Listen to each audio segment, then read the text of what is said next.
శ్యామ వాళ్ళంతా వారసుని చూసుకొని మురిసిపోతున్నారేమో. వాడే వాళ్ళ నిజమైన కొడుకనుకొని, వాడే వాళ్ళ నిజమైన మనవడనుకొని అందరూ సంబరాలు చేసుకుంటూ ఉంటారు. కానీ వాళ్ళ రక్తం పంచుకు పుట్టినవాడు వాడు కాదు అని నిజం తెలిస్తే అందరికీ ఒకేసారి గుండె పగిలిపోతుందేమో.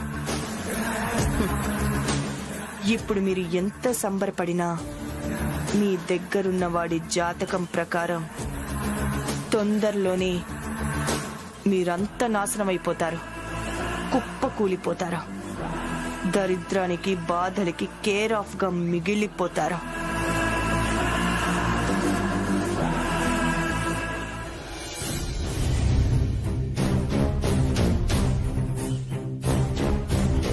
మేడం, ఏంటి? ఈ రోజు బాబుకి 21వ రోజు మేడం. రేపు 22వ రోజు, ఎల్లుండి 23వ రోజు. అయితే అది కాదు మేడం, ఈ రోజు బాబుకి పేరు పెట్టాలి మేడం. ఎందుకు? అదేంటి మేడం, పేరు పెట్టాలి అంటే ఎందుకు అంటారేంటి? అదే వాడికి పేరెందుకు అంటున్నాను. మనుషులందరికీ ఏదో ఒక పేరుంటుంది కదా పిలుచుకోవడానికి. ఇప్పుడు వాడిని పేరుతో కాకుండా చిన్న, చుచ్చు, బుచ్చు అని పిలిస్తే ఏదైనా ప్రాబ్లం అవుతుందా? అది కాదమ్మా, వీడు నా కడుపులో పడ్డప్పుడు నన్ను మీ ఇంటికి తీసుకొచ్చారు. మాకు కూడు గూడు అన్నీ ఇచ్చారు, ఎంతో సాయం చేశారు. అందుకే వీడికి మీ పేరు కలిసి వచ్చేలా పేరు పెడదాం అనుకుంటున్నాం. ఐశ్వర్యరాయ్ అని పెడతావా? అదేదో అమ్మాయి పేరు అనుకుంటా కదమ్మా. మరి నా పేరు కలిసొచ్చేలా పెడతానన్నావు. అయినా నా శత్రువు బిడ్డకి నా పేరు కలిసొచ్చేలా పెట్టడం ఏంటి? Non sense. ఇంకో పేరేదన్నా చెప్పండి మేడం. ఏయ్, విసిగించుకుంటా పో.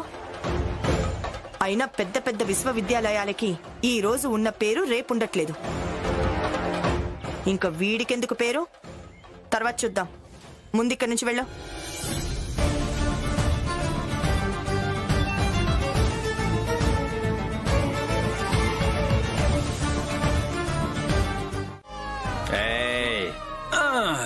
పూర్ణ, బాబు ఏడుస్తుంటే పట్టించుకోకుండా ఏం ఆలోచిస్తున్నావు? బాబుకి ఈ రోజు 6 నెలల 6వ రోజు. కన్నయ్యకి అన్నప్రాసన చేసి ఉగ్గు తినిపించాల్సిన రోజు. ఓ సింతేనా? దీనికి ఇలా మొహం మార్చుకుని కూర్చుంటే ఎట్లా? ఉన్నారు కదా మీ ఐశ్వర్య మేడం గారు, తన దగ్గరికి వెళ్ళి బాబుకి ఇలా అన్నప్రాసన చెయ్యాలని చెబితే తనే చేపిస్తుంది కదా. మేడం గారు ఇంతకు ముందులా లేరండి. నేనేం చెప్పినా కోపగించుకుంటున్నారు. నువ్వేదో తప్పు చేసుంటావు, అందుకే మేడం గారు అలా ప్రవర్తిస్తున్నారు. తప్పు చేసింది నేను కాదండి, మీరు. నేనా? నేనేం తప్పు చేశాను పూర్ణ? మందు తాగడం. నువ్విలా రోజు తాగొస్తుంటే మేడం గారికి నచ్చడం లేదు. మంచి మనసుతో మనకి చోటిచ్చి పనిచ్చి మనల్ని ఆదుకున్నారు. మన బ్రతుకు మంచిగుండాలని నీకు మంచి మాటలు చెప్తున్నారు. నువ్వేమో పెడచెవని పెడుతున్నావు. అందుకనే మేడం గారు మన మీద కోపంగా ఉన్నారు. నీ తాగుడు వల్లే మనల్ని పట్టించుకోవట్లేదనిపిస్తుంది. దీనికి ఇలా ఫీల్ అవ్వాలా పూర్ణ? మేడం గారు చేయపోతేనే మన బాబుకు మనమే అన్నప్రాసం చేద్దాం. అన్నప్రాసన మనమే చేద్దామా? ఎలాగండి? మరి కోటి అంటే ఏమనుకున్నా? కోటి బుద్ధులున్నాడు అనమాట. బాబుకి అన్నప్రాసన ఎలా చేస్తానో చూస్తూ ఉండు. ఊరుకో ఊరుకో ఊరుకో నాన్నా. ఏంటండి, ఏం చేస్తున్నారు? ఒక్క నిమిషం పూర్ణ. అది ఊరుకో ఊరుకో నాన్నా, ఊరుకో ఊరుకో. అది ఇది ఇక్కడ, ఇది కూడా ఇక్కడే.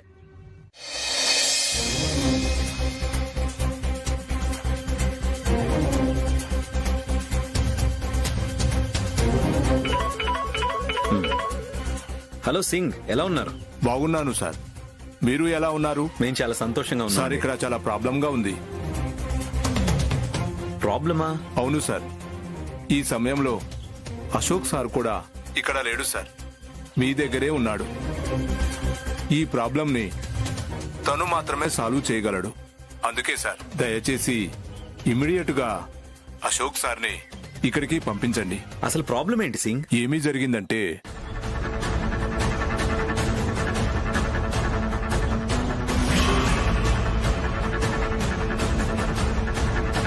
అది సార్ జరిగింది. నువ్వేం టెన్షన్ పడకు సింగ్. మీ ప్రాబ్లం ఏంటో ఇప్పుడు నాకు పూర్తిగా అర్థమైంది. నేను వెంటనే బయలుదేరి అక్కడికి వచ్చేస్తాను. ఒక 2 డేస్ అక్కడే ఉండి మీ ప్రాబ్లం సాల్వ్ చేసి తిరిగి హైదరాబాద్ వచ్చేస్తాను. ఇక్కడ 2 డేస్ ఉంటే సాల్వ్ అయ్యే ప్రాబ్లం కాదు సార్. మాకు కావాల్సింది టెంపరవరీ సొల్యూషన్ కాదు సార్, పర్మనెంట్ సొల్యూషన్. అది జరగాలంటే అశోక్ సార్ ఇక్కడే ఉండాలి సార్. హలో సింగ్, నేను అశోక్ని మాట్లాడుతున్నాను. సార్, నువ్వేం బాధపడకు, నేను వెంటనే బయలుదేరి అక్కడికి వచ్చేస్తున్నాను. అలాగే సార్. Thank you sir. ఉంటాను సార్. అన్నయ్య నువ్వేం మాట్లాడుతున్నావు? అఖిల్, ఇప్పుడు నేను తీసుకున్న నిర్ణయం కరెక్టే. అది కాదన్నయ్య. అర్థం చేసుకో అఖిల్. అయినా ఇప్పుడేమైనా కొత్త ప్రదేశానికి వెళ్తున్నావా? ఇంతకు ముందు కూడా అక్కడే ఉన్నాం కదా. అంతేకాకుండా పిల్లాడికి కూడా స్కూల్ అక్కడే అలవాటైంది. ఈ విషయం మమ్మీ డాడీకి తెలిస్తే బాధపడతారన్నయ్య. మీరిప్పుడు అక్కడికి వెళ్తానంటే వాళ్ళు ఒప్పుకోరు. ఏదో ఒకటి చేసి వాళ్ళని కన్విన్స్ చేస్తానులే. నాన్న అశోక్, నువ్వెన్నైనా చెప్పరా, మీరు మమ్మల్ని విడిచి వెళ్ళొద్దు. మీరు గతంలో కొంతకాలం దూరంగా ఉన్నందుకే ఈ చిన్న గుండె తట్టుకోలేదు నాన్న. నా మనవడ్ని చూడకుండా ఉండలేకపోయాను నాన్న.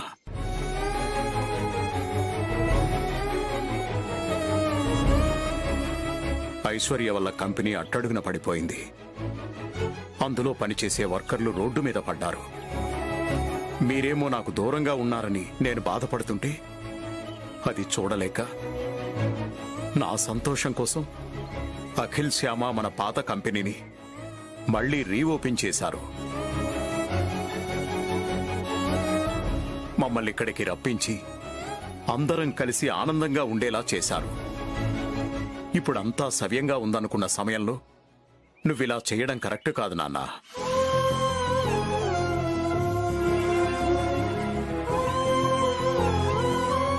నాన్న అశోక్, డబ్బు ఎప్పుడైనా సంపాదించుకోవచ్చు, కానీ ప్రేమని ఎప్పుడు పడితే అప్పుడు వ్యక్తపరచలేం, పొందలేం నాన్న. డాడీ, మీరు నన్ను తప్పుగా అర్థం చేసుకోకండి. మీ అందరి ప్రేమ ముందు ఎంత డబ్బైనా తోగలేదు.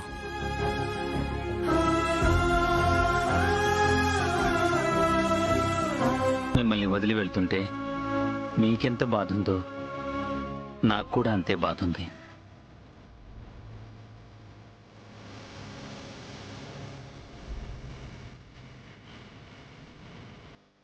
మనకి మన సంతోషం కంటే 10 మంది సంతోషంగా ఉండడమే ముఖ్యం.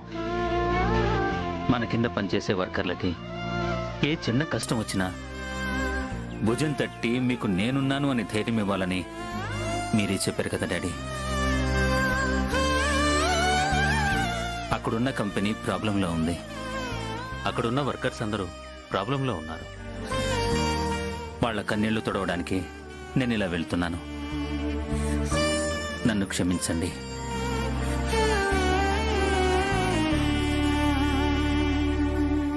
దీనికే క్షమాపణలు ఎందుకురా వసంత? వాడు మన మీద అలిగి వెళ్లడం లేదు కదా. అంతేకాకుండా 10 మందికి మంచి చేయాలని ఆలోచిస్తున్నాడు.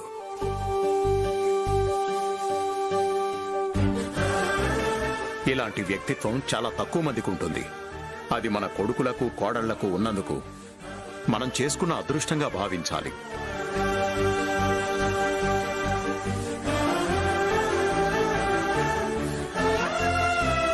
నువ్వేం బాధపడకు వసంత, వాళ్ళని సంతోషంగా వెళ్ళనివ్వు. ఏంటి పూర్ణ? ఈ నెల జీతం కావాలి మేడం. జీతమా? డబ్బులతో ఏం అవసరం వచ్చింది? నీకు రెంట్ కట్టాల్సిన పని లేదు, భోజనానికి ఖర్చు చేయాల్సిన అవసరం లేదు. అయినా కూడా ఇప్పుడు డబ్బులు ఎందుకు అడుగుతున్నావు పూర్ణ?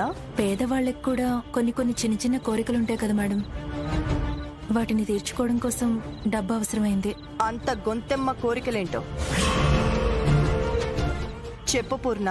ఈరోజు కన్నయ్య పుట్టినరోజు కదమ్మా, అందుకే వాడికి కొత్త బట్టలు వేసి వాడితో చిన్న కేక్ కట్ చేద్దామని. ఏంటి, నీ కొడుక్కి కొత్త బట్టలు వేసి కేక్ కట్ చేసి బర్త్డే సెలబ్రేషన్ చేస్తావా? ఇది నీకు చిన్న కోరిక? అసలు మిమ్మల్ని నా ఇంట్లో పెట్టుకొని మీకు 3 పూటలు తిండి పెట్టడమే ఎక్కువ. అదే అర్థమవుతుందా నీకు? అసలు నువ్వు నన్ను డబ్బులు ఇవ్వండి అని ఎలా అడుగుతున్నావు పూర్ణ? డబ్బు విలువ సంపాదించే వాళ్ళకే తెలుస్తుంది, అంతేకాని నీకేం తెలుసు? పూర్ణ, ఇక నుంచి నేను మీకు జీతం ఇవ్వను. ఇంకా చూస్తావేంటి? వెళ్ళు.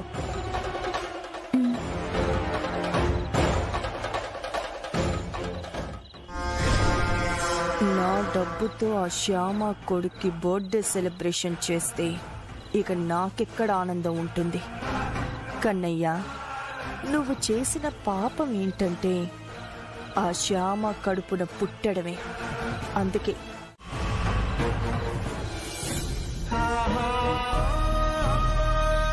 కన్నయ్య, నన్ను క్షమించు నాన్న.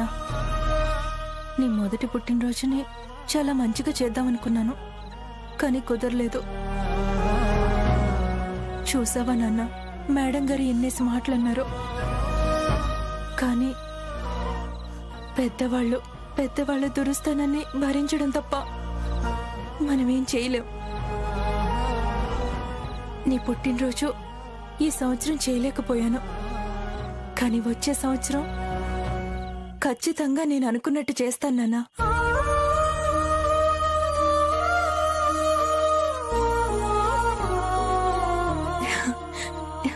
ఏదిగో నాన్న నీ బర్త్డే గిఫ్ట్. ఆ అమౌంట్ కూడా క్లియర్ చేసేద్దాంలే. ఒక నిమిషం. హలో, ఎవరు? హలో సార్, నా పేరు రాజమల్లు. చెప్పండి. మేము చాలా రోజులుగా మీ మసాలా వాడుతున్నాం సార్. చాలా టేస్టీగా ఉంటుంది. చాలా థ్యాంక్స్ అండి. టేస్ట్ అయితే బాగుంది, కానీ ఇప్పుడు ఒక చిక్కొచ్చి పడింది సార్. ఏమైందండి? మసాలా క్వాలిటీ ఏమైనా తగ్గిందా? అయ్యో అదేం లేదు సార్, క్వాలిటీ విషయంలో వంక పెట్టలేము. మరేంటండి? జనాలందరూ మీ మసాలానే వాడుతున్నారని ఇక్కడున్న డీలరు చాలా ఎక్కువ రేట్లకు అమ్ముతున్నాడు సార్. అవునా? అవును సార్, మా వీక్నెస్ ని తను క్యాష్ చేసుకుంటున్నాడు సార్. కొంచెం మీరు రేటు తగ్గించమని ఆ డీలర్కి చెప్పండి సార్. రేట్ తగ్గించడం కాదండి, అతని డీలర్షిప్ ని క్యాన్సిల్ చేస్తాను. ముందు మీరు తన ఫోన్ నెంబర్ చెప్పండి. 809990.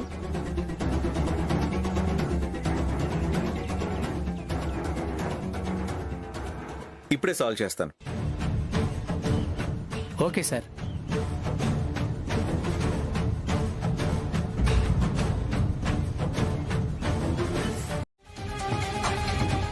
అయినా ప్రొడక్షన్ చేస్తున్న కొద్ది పంపిస్తూనే ఉన్నాను కదా. అయినా సరిపోవడం లేదు సార్.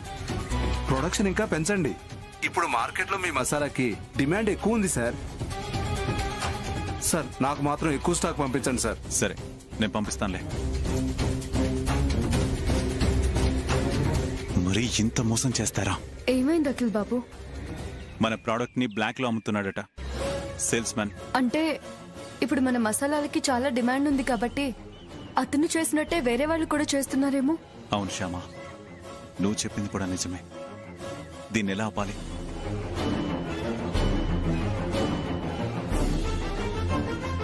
అఖిల్ బాబు, ఇప్పుడు మనం కొంచెం కూడా ఆలస్యం చేయకుండా బిజినెస్ ని ఇంకా పెంచాలి. అందుకు కావలసిన లేబర్ ని తీసుకోవాలి. అలా అయితేనే అందరికీ సరిపడే స్టాక్ ని అందించగలుగుతాం. ఇక అప్పుడు ఎవరిని మోసం చేయలేరు కదా. అవును శ్యామ, వెంటనే వర్క్ స్టార్ట్ చేద్దాం. వర్కర్స్ ని పెంచుదాం.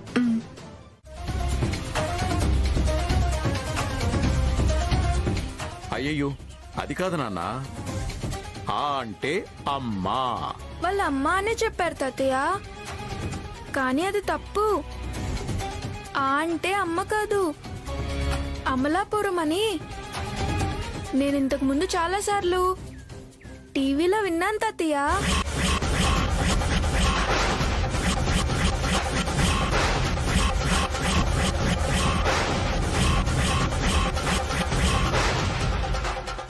నిఖిల్ బాబు, వీడు స్కూల్లో చెప్పింది పక్కన పెట్టి టీవీలో చూసింది చెప్తున్నాడు.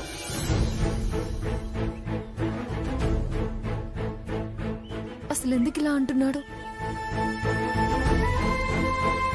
నువ్వేం బాధపడకమ్మా, వాడు ఈ రోజే కదా స్కూల్కి వెళ్ళింది. పోను పోను వాడికే అన్నీ తెలిసొస్తాయి. తీసుకువెళ్ళి వీడికి తినడానికి ఏమైనా పెట్టు.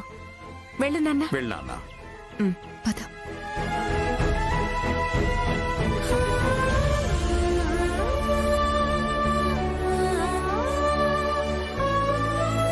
వసంత, పిల్లాడు ఈ రోజు నుంచి స్కూల్కి వెళ్తున్నాడు కదా, వాడి ముందు ఇంకా టీవీ చూడొద్దు. అలాగేనండి. విహారీ, ఈ బాక్స్లన్నీ ఎక్కడివి చెప్పు నాన్నా. ఏంటమ్మా శ్యామ, ఏమైంది? చూడండి మామయ్య గారు, వీడి స్కూల్ బ్యాగ్ లో ఇవన్నీ దొరికాయి.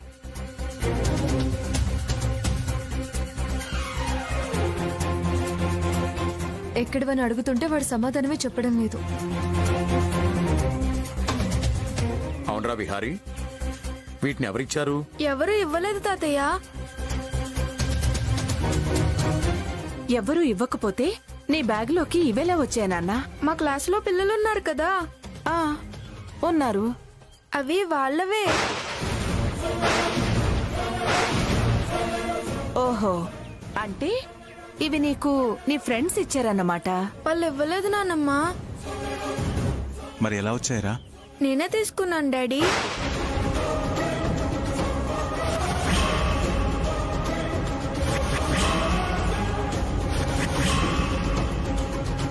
ఏంటి, నీకు నువ్వుగా తీసుకున్నావా? అవును మమ్మీ, నేనే తీసుకున్నా.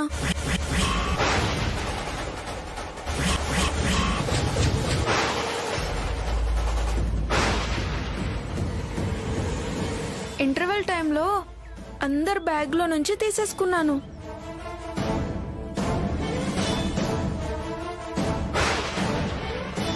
ఈ విషయం వాళ్ళకి తెలుసా నాన్న? తెలీదు తాతయ్య.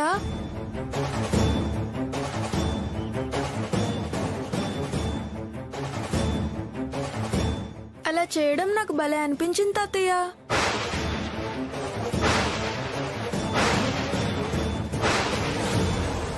టీచర్ వచ్చి వాళ్ళందరినీ మీ పెన్సిల్స్ ఏవని అడిగితే కనిపించడం లేదని చెప్పారు.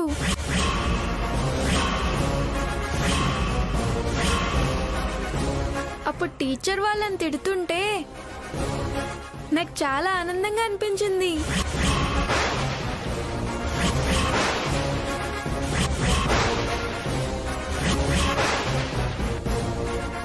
చూసావా డాడీ, నేను ఎన్ని పెన్సిల్స్ తీసుకొచ్చాను?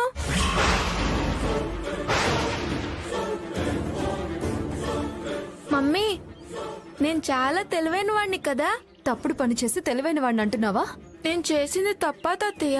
అవును నాన్న, నువ్వు చేసిన పనిని దొంగతనం అంటారు.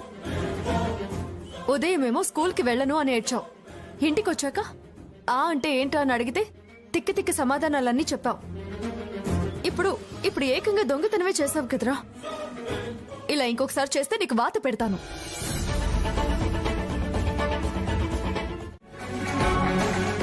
వాడితో చదువుకునే పిల్లల దగ్గరుండే పెన్సిల్స్ ఎత్తుకొచ్చేశాడంట.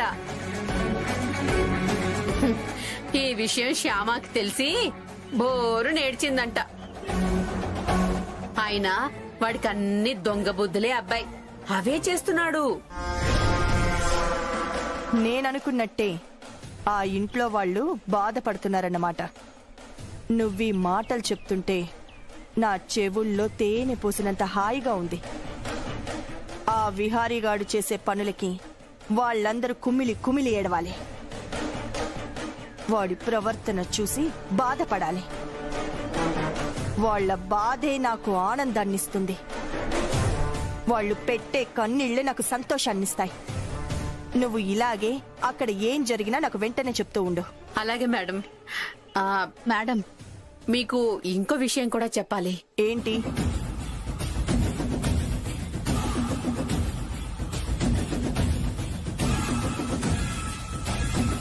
నేను ముందు నుంచి చెప్తున్నాను, ఇది నా వల్ల కాదు. నేను సంగీతం నేర్చుకోను.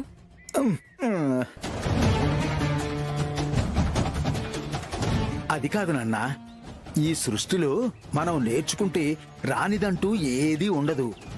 శ్రద్ధతో వింటే ఇట్టే వచ్చేస్తుంది. నేను నిదానంగా అర్థమయ్యేటట్టు చెప్తున్నాను కదా, నీ మనసు ఇక్కడే పెట్టి విను. సా ఇప్పుడు చెప్పు. సా సా సా విహారీ.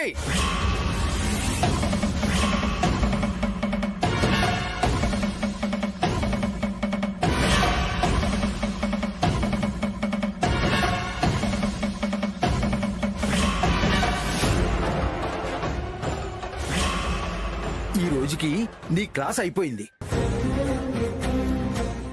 పిల్లలు, మీరందరూ బాగా పాడాలి, సరేనా? అలాగే టీచర్. ఇప్పుడు పాట పాడే వాళ్ళల్లో ఒక్కొక్కరిని పిలుస్తాను, ఒక్కొక్కరు వచ్చి పాట పాడాలి. అలాగే టీచర్. ముందుగా రజని, నువ్వు పాడమ్మా. దేశం మనదే, దేశం మనదే, తేజం మనదే, ఎగురుతున్న జెండా మనదే, నీతి మనదే, జాతి మనదే, నీతి మనదే, జాతి మనదే, ఎగురుతున్న జెండా మనదే. ఇక ఇప్పుడు Kabir. Johnny, Johnny, yes, Papa. Eating sugar, no, Papa. Telling lies, no, Papa. Open your mouth, ha, ha, ha.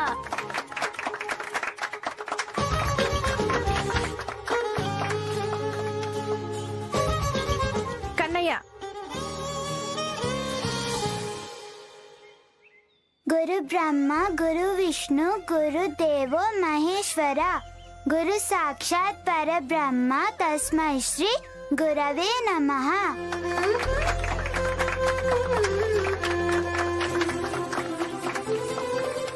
Kannayya, ఇలారా. చాలా బాగా పాడావు నాన్న. వాడి జీవితం నాశనం చేసుకుంటున్నాడని కొంచెం గట్టిగా చెప్తున్నాను. వాడిని స్కూల్కి పంపించేది చదువుకోవడానికా, పాటలు పాడడానికా?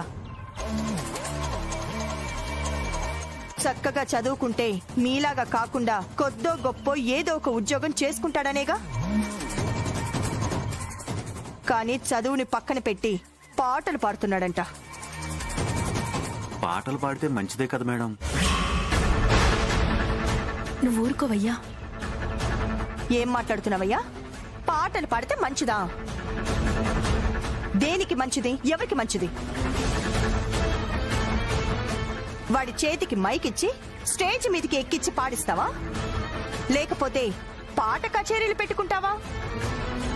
బాగుపడే మాటలు ఏవైనా ఉంటే చెప్పండి వాడికి.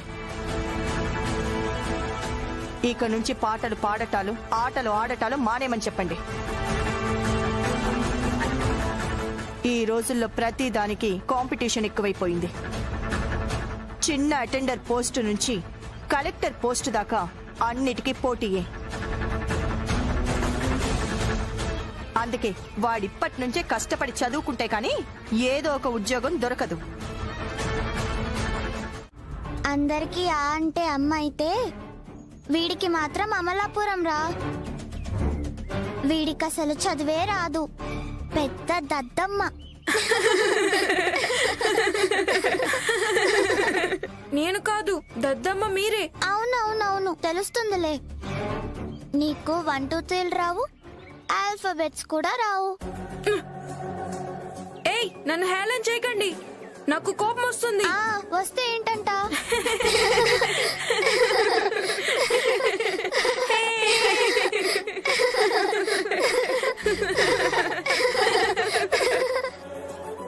అవునరా, నువ్వు వేస్ట్ ఫెలోరా.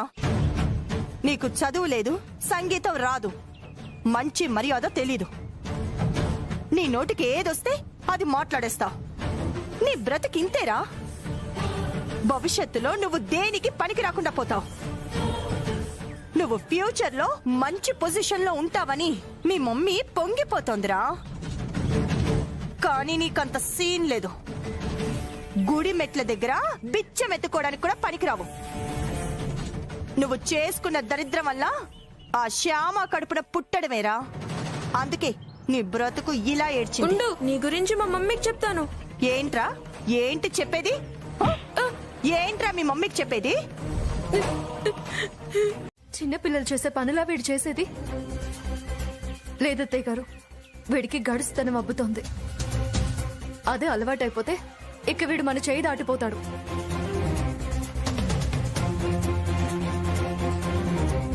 ఇప్పటి నుంచే మనం భయపెట్టాలి. అమ్మా శ్యామ, వీడు చిన్నపిల్లాడమ్మా. బెదిరిస్తే భయపడతాడు తప్ప వాడి ప్రవర్తన మార్చుకోడు.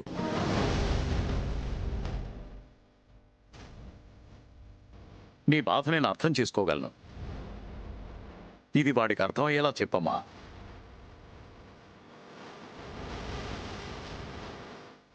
ఎన్నోసార్లు కూర్చోబెట్టి ప్రేమగా నాన్న ఇలా చేయకూడదు, అలా చేయకూడదు, ఇలా మాట్లాడకూడదు, అలా మాట్లాడకూడదు అని, ఇది చేస్తే తప్పు, అది చేస్తే తప్పు అని చెప్తూనే ఉన్నాను మావయ్య గారు.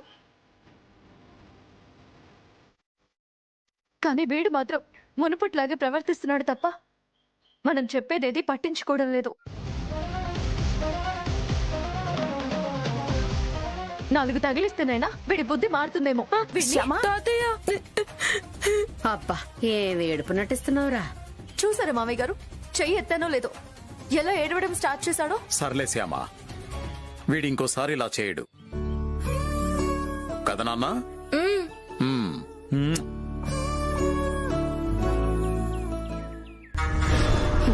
విహారీ శ్యామ కొడుకు కాదని తెలిస్తే వీళ్ళ పరిస్థితి ఏంటో. మేడం, నాకు స్కూల్లో ప్రైజ్ వచ్చింది మేడం.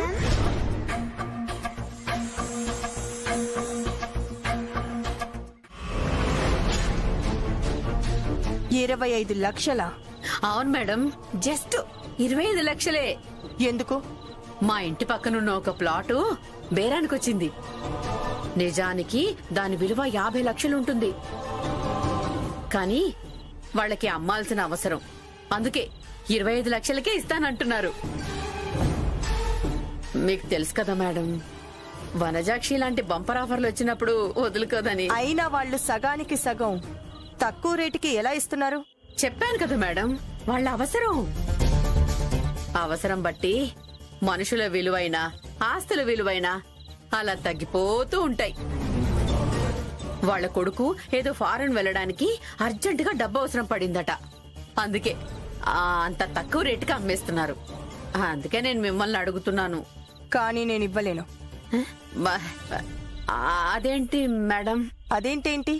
నువ్వు 25 లక్షలు అడగగానే ఇవ్వడానికి నా దగ్గర చెట్లకి డబ్బులు ఏవైనా కాస్తున్నాయా? చెట్లకి కాయకపోవచ్చు, కానీ ఫ్యాక్టరీలో పుడతాయి కదా. అయినా రాజు తలుచుకుంటే దెబ్బలకి కొదవా అన్నట్టు మీకు డబ్బులకి కొదవేంటి మేడం? ఒక పని చేస్తాను, ఆ 25 లక్షలు వాడికి నేనే ఇచ్చి ఆ ఫ్లాట్ నేనే తీసుకుంటాను. ఏమంటావ్?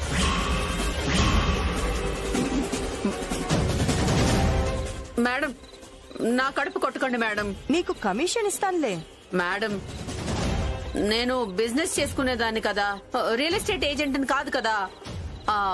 ఆ ప్లాట్ కొనుక్కుంటే నాకు చాలా హెల్ప్ అవుతుంది మేడం. అంటే కాస్త కూస్తో అది నాకు అవసరం పడుతుందని. అయినా మీకు అదెందుకు మేడం? ఇలాంటి చిన్న చిన్న ప్లాట్లు కొంటే మీ రేంజ్ తగ్గిపోతుంది మేడం. ఐశ్వర్య గారేంటి ఇలాంటి ప్లాట్లు కొంటున్నారేంటా అని నలుగురు 4 రకాలుగా మాట్లాడుకుంటారు. సమాజం ఎలా అనుకుంటే మనకెందుకు? మనకి లాభం వస్తుందా లేదా అనేది చూసుకోవాలి, అంతే. ఇదేంటి ఇలా జిడ్డులా మాట్లాడుతోంది? నాతో ఆడుకుంటుందా లేదా నిజంగానే ఆ ప్లాట్ కొనాలనుకుంటుందా? ఏమంటావ్? అదే అంటాను మేడం. ఈ ఒక్కసారికి నా మాట మన్నించి 25 లక్షలు ఇవ్వండి మేడం. మీరు ఎలాగో నాకు పనులు చెప్తూ ఉంటారు కదా, మీరు చెప్పిన పనులు చేస్తూ ఆ 25 లక్షలు తీర్చేస్తాను. ఏంటి? నేను చెప్పిన పని చేసి 25 లక్షలు తీర్చేస్తావా? అంటే తిరిగివ్వవా? నువ్వడుగుతుంది అప్పుగా కాదా? ఊరుకోండి మేడం, మీకు నాకు మధ్య రుణానుబంధం ఏంటి? సాయానికి సాయం అన్నట్టు పోదాం. మనం పేదవాళ్ళం కదా పూర్ణ, మనకి కొత్త కొత్త ఆశల్ని చూపించి వాళ్ళ బుట్టలో వేసుకుంటారు. ఫ్రీ అనగానే 500 కదా అని చెప్పి వెనక ముందు ఆలోచించకుండా అప్పో సప్పో చేసి అప్లికేషన్ కట్టేస్తాం. వాళ్ళు ఆ డబ్బులనేమో నొక్కేస్తారు. ఆ తర్వాత మనల్ని నమ్మించడం కోసం పరీక్ష పెడతారు. కానీ సీటు మాత్రం ఎవరు పూర్ణ? అందరూ మీలాగే ఉంటారనుకోకండి. మంచి వాళ్ళు, నలుగురికి సాయం చేసే వాళ్ళు కూడా ఉంటారు. అయ్యో పూర్ణ, నన్ను నమ్మకపోతే నమ్మకపోయా, కానీ వాళ్ళని నమ్మి మోసపోవద్దు అంటున్నాను. ఇప్పుడైనా ఈడు పరీక్ష రాస్తే ఒరిగేదేంటి? ఇప్పుడు చదువుకున్న స్కూల్లో బానే చదువుతున్నాడు కదా, అక్కడే చదువు నువ్వు. ఇక మీరు చెప్పింది చాలు, ఆపండి. ఏంటది? కన్నయ్య స్కూల్లో బాగా చదువుతున్నాడు మేడం. అయితే వాణ్ణి పరీక్ష రాయించాలంట. రాయించు. ఆ విషయం నాకు చెప్పడం దేనికి? అంటే మేడం, అందుకు ఒక 500 రూపాయలు ఫీజు కట్టాలంట. ఆ పైసలు మీరిస్తే నేను ఫీజు కట్టేసి కన్నయ్యతో పరీక్ష రాపిస్తాను. వాడు పరీక్ష రాయాల్సిన అవసరం లేదు.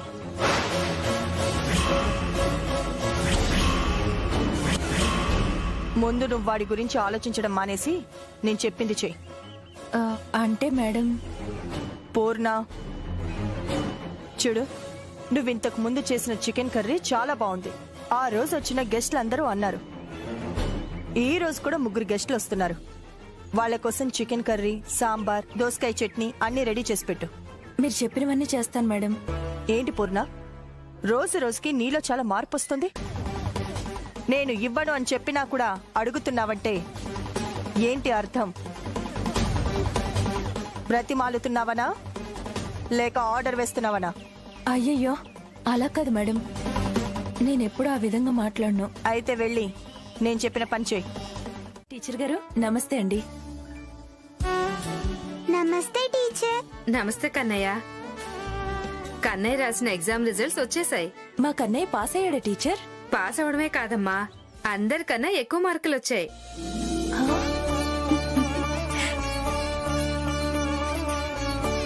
కన్నయ్య చాలా పెద్ద స్కూల్ కి సెలెక్ట్ అయ్యాడు. నాకు ముందే తెలుసు టీచర్, నా కన్నయ్య ఖచ్చితంగా పాస్ అవుతాడని. అమ్మ పూర్ణ, ఎన్ని సంవత్సరాల్లో కన్నయ్యలా చదివే పిల్లల్ని నేనెప్పుడూ ఎవ్వరినీ చూడలేదు. ఒక్కసారి వింటే చాలు, ఇట్టే చెప్పేస్తాడు. తన మేధాశక్తి చాలా అమోఘం. సరస్వతి అనేది అందర్నీ వరించదు, కానీ మీ కన్నయ్యకి ఆ సరస్వతీదేవి కటాక్షం ఉంది.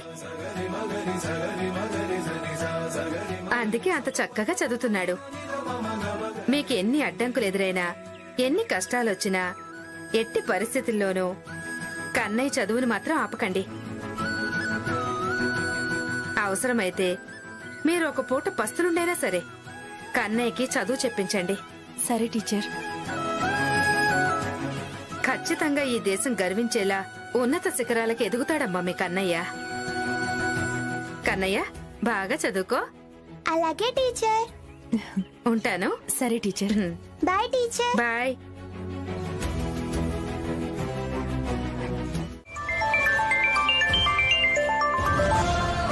హలో, చెప్పండి మేడం, డబ్బులు ఇస్తున్నారా? లేదు. అయితే ఎందుకు ఫోన్ చేశారు? ఏంటి వనజాక్షి, ఒకసారి డబ్బులు లేవని చెప్పగానే నా మీద రెస్పెక్ట్ పోయిందా? అదంతా నాకు తెలీదు. ఇంతకీ మీరు ఇప్పుడు ఎందుకు ఫోన్ చేశారో అది చెప్పండి చాలు. నీతో ఒక ఇంపార్టెంట్ విషయం మాట్లాడాలి. మళ్ళీ ఎవరి కొంపలు ముంచాలో? ఏంటి? అదే ఏంటా ఇంపార్టెంట్ విషయం అని అడుగుతున్నాను. నువ్వు అడిగిన డబ్బుల గురించి. డబ్బులా? అవును. ఆ విషయమే, ఒకసారి ఇంటికి వస్తావా? అయ్యో మేడం, డబ్బుల కోసం అయితే తప్పకుండా వస్తాను. ఇప్పుడే బయలుదేరుతున్నాను. ఇప్పుడు కాదు, 11 గంటలకి రా.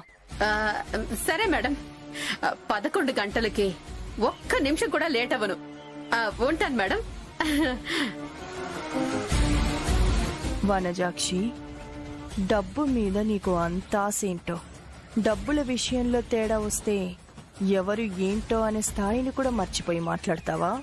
ఎనీవే, నా గుట్టు రట్టవ్వకుండా ఉండటానికి నేనేదైనా చేస్తాను. మేడం భయపడిపోయింది. అవును మరి, ఈ వనజాక్షి గురించి తనకు తెలియదు కదా, అందుకే నన్ను తక్కువగా అంచనా వేసింది, మాటలతో తీసి పారేసింది. కానీ నేనిచ్చిన వార్నింగ్ కి బెదిరిపోయి 25 లక్షలు ఇవ్వడానికి సిద్ధమైపోయింది అనుకుంటా. ఆ డబ్బులొస్తే నా ఇల్లే బంగారం. ఇక నుంచి ఆ మేడం జీవితం నా చేతుల్లో ఉంది. పిల్లల్ని మార్చారన్న కారణంతో మేడంని ఆటాడుకోవచ్చు. నాకు కావలసినంత డబ్బు తన దగ్గర గుంజుకోవచ్చు. అమ్మా, మీరు దారి తప్పొస్తున్నారా ఏంటి? మీ అబ్బాయి చదివే స్కూల్ ఇది కాదు. ఇక్కడ పెద్ద పెద్దోళ్ళ పిల్లలు చదువుతారు. లేదు సార్, మా కన్నయ్య నీ స్కూల్లో జాయిన్ చేయడానికి వచ్చాను. వినేవాళ్ళుంటే ఎన్నైనా చెప్తారు. వెళ్ళండి అమ్మా, వెళ్ళండి. ఇలాంటి స్కూల్లో చదువుకోవాలని ఆశ అందరికీ ఉంటుంది, కానీ ఆ అర్హత కొంతమందికే ఉంటుంది. మీ మోకాలు చూస్తే అలా అనిపించడం లేదు. ఆ అర్హత నాకుంది. నన్ను క్షమించండి మేడం, నేను మిమ్మల్ని చూసి తక్కువ అంచనా వేశాను. పర్వాలేదండి, మీరు తప్పేం మాట్లాడలేదు. ఇలాంటి స్కూల్లో చదవాలంటే పెట్టి పుట్టాలి. నా కొడుకు కష్టాల మధ్య పెరిగినా ఇలాంటి పెద్ద స్కూల్లో చదివే అదృష్టం దక్కింది. ఈ విషయం లోపల సార్కి చెప్పకండి మేడం. మీరు గనక చెప్తే నా ఉద్యోగం తీసేస్తారు. అలా నేనేం చేయనండి, మీరేం కంగారు పడకండి.